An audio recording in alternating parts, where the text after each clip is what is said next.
a.k.a.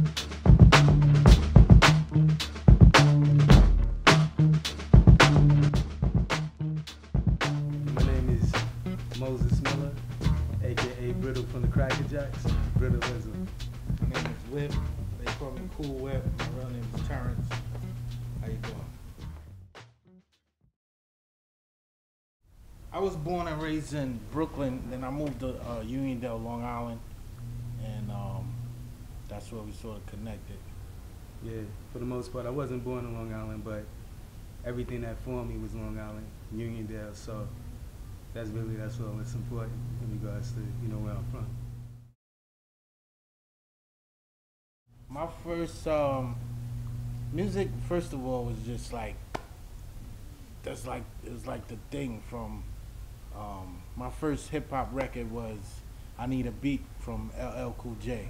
My parents got that for me for Christmas, and I was scratching that on regular turntable, on my parents' turntables, like it was nothing. So, and then after that, Run DMC played a major course, and everything that was on the radio, a little bit of everything also, like R&B and all those other types of music also played a very good role in what he's doing and my upbringing. Yeah, to Whip's point, like I remember my first record that I actually bought with my own money. It was actually Run DMC's album, like their first album. But and I know Whip is gonna want to interject. What formed me as an MC? I mean, we were rhyming way before this, but I mean, Kane, Big Daddy Kane had a big influence on me. Cool G Rap had a big influence on him because we started out as just battle rappers. I mean, we used to battle anybody. And we used to go to different towns. We used to battle people in our town, and we was just like, we wanted to battle people, And Kane was a big influence because I thought Kane was mad nice, but I wanted to battle Kane. Like Little Daddy Shane, his brother, used to come to our town. He used to be driving one of Kane's cars, and I wanted to catch him. I had his song "Scout Your Cameo." I wanted to actually battle that dude, but not in a disrespectful manner, because it's like at that time he was like the master of my style. So it was like all students at one point you want to approach your master. So it was all about mastery, for us at that time. So it was a lot of rappers that had an influence, but if I was to say, back then, early on, before we really got into knowing song structure and things of that nature, because that came later. First it was just, battling and having those different catchy phrases. And, that was, for me, was Kane at that time. And my schoolery came from Cool G Rap. He's one of the most influential people for me. There's also Slick Rick, Big Daddy Kane as well. Biz Markie, don't get enough credit for this whole hip hop game. Biz Markie, he was incredible. He had an album where like every song was a hit. Yeah, don't get credit? Sarai Boo.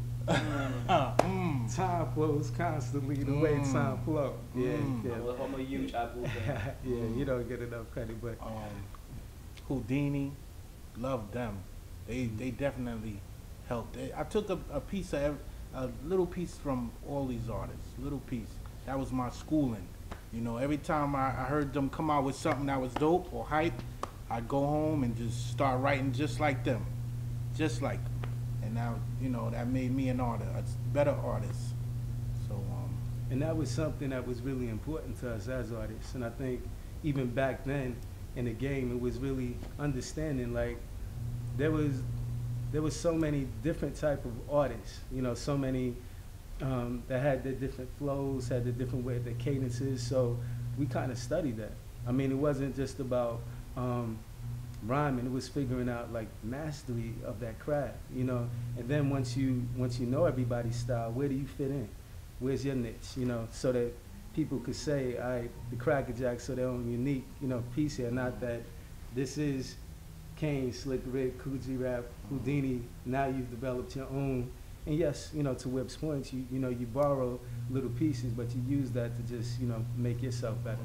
Like I gotta say these other names. KRS-One. He used to perform Powerhouse, And, Car wash. Car wash. Oh man, he used to just.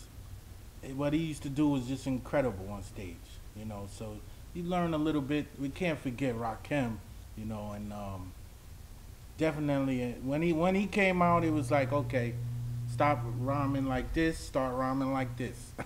So that's what it was all about. Just learning, a whole learning process for us.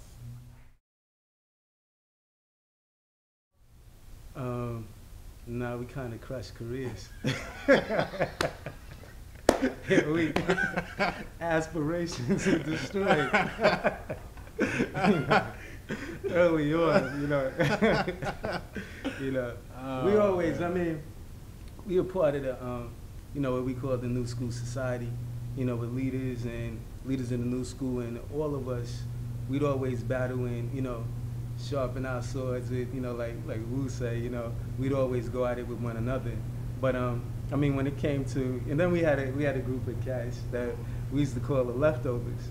That was just, it was core. There was core people, then it was like people that, when I mention mastery, it's like there's people that even now to this day they take things seriously. Like when you take something serious, no matter what you're doing, you want to know what came before that. You want to study, whatever field you're in. It doesn't matter what field you're in, and that's how. When I talk about like leaders in the New School and us being part of the New School Society, what we called it back then, we all studied it. I mean, we used to sit down. I remember one time in a studio session, and just being in Chung King and Dougie Fresh stayed in the studio session with us and leaders for like 2 hours, just telling us about stuff from the past. And it's like you just gobbling it all up, listening, because that's what you wanted to. You wanted that, you needed that if you really cared about the craft. So when I mention other cats, when I say we used to call them leftovers, it was the people that really didn't take it serious, but were really trying to just jump on, atop of something or ride a train, but not really putting in the work needed in order to perfect that craft. So that's where we were with it. We really always took it seriously and wanted to feel like we were building upon a legacy as opposed to just, riding away.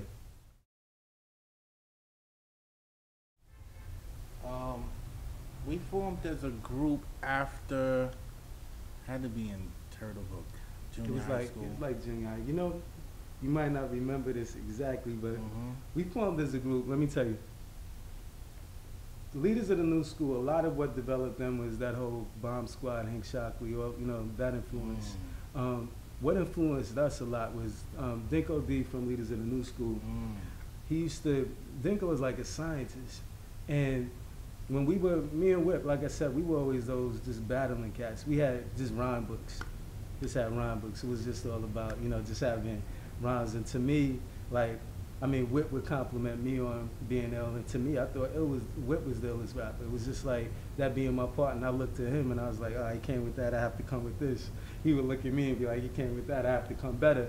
But I remember sitting in Dinko's crib one time and, just conceptually, him looking at us and seeing what he felt we should be and what we should become, and us just taking. It took a couple of days of just being in his room and just talking. And I remember when we came up with Cracker Jax, and then when we came up with that concept, it was like with Cracker Jax there have to be certain ingredients, and those were those ingredients. It was not that it was ingredients and actually what made a Cracker Jack candy, but Cool Whip was one of the ingredients.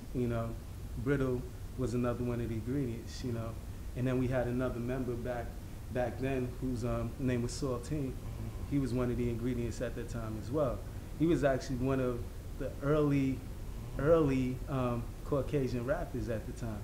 And we used to be doing shows as a group with Saltine, me, and Cool Whip at the time when X-Clan was big, and Jazzo, everybody was wearing their medallions, the African medallions, and we had a white rap and we used to kill things, But it was just like, we formed back then, and we formed just based off of just sitting and thinking about what we wanted, conceptually what we were gonna be, because back then, groups had more concepts behind them. It's like, it wasn't just rhyming for rhyming, it was like, you knew what to expect from Tribe, you knew what to expect from Jungle, you knew what to expect from, leaders. Leaders had album that was themed on school or whatever. You know, it was like themes that were associated with groups, and you know, De La had a theme. It was based on that, so we really formed in that manner.